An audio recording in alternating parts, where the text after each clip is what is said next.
O assunto intervalos continua. Então, como eu falei, quando eu estou fazendo a distância do Dó para o Ré, eu estou andando uma segunda maior. E eu estou andando a distância de um tom. Quando eu faço Dó para Ré bemol, eu estou andando uma segunda menor, esse é o nome. E eu estou andando meio tom. Se eu estou fazendo a distância de Dó para o Ré sustenido, eu estou fazendo uma segunda aumentada e a distância é um tom e meio. Se eu estou fazendo a distância de Dó para Sol, eu andei 3 tons e meio e uma quinta justa. Lembra que eu falei que é o intervalo que a gente chama de justo? Se eu estou fazendo Dó para Sol bemol, eu estou andando 3 tons e é uma quinta diminuta. Se eu estou fazendo Dó para Sol sustenido, eu estou andando 4 tons e uma quinta aumentada. Então vocês repararam, o intervalo maior, quando a gente volta meio tom, ele vira menor. Quando a gente sobe meio tom, ele vira aumentado. E a diferença dos nomes é essa aqui. Um intervalo justo, quando ele desce meio tom, ele vira diminuto.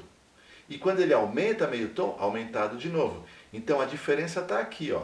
Quando a gente faz um intervalo maior, ele vira menor e aumentado. Quando a gente faz um intervalo justo, ele vira diminuto e aumentado. São nomes, mas a gente tem que respeitar. Outra coisa, vocês viram a distância. Então a gente pode também pensar nos intervalos, por exemplo, fora a escala, também dentro das próprias notas da escala. Se eu fizer uma distância de Ré para Mi, eu também estou andando uma segunda maior, porque eu estou andando um tom. Então os intervalos eles não se relacionam só com a escala, né? Mas também com a distância fixa.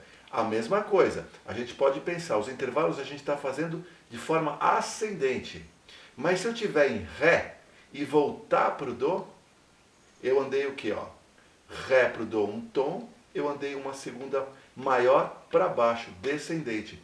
Se eu andar do Dó uma segunda maior abaixo, eu vou chegar na nota Si bemol. Por quê? Porque eu tenho que andar a distância de um tom. Então, vocês viram que os intervalos se relacionam diretamente com a escala cromática.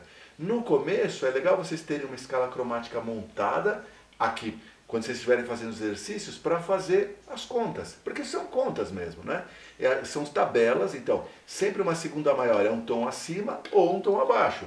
Então, um intervalo ascendente ou um intervalo descendente. Uma quinta justa sempre vai ser 3 tons e meio acima. Uma quinta justa descendente, 3 tons e meio abaixo. É lógico que a rapidez para fazer isso vai com o tempo. Mas assim, a ideia não é tão complicada. São intervalos, distâncias que a gente respeita, os nomes, que é importante, e as distâncias também.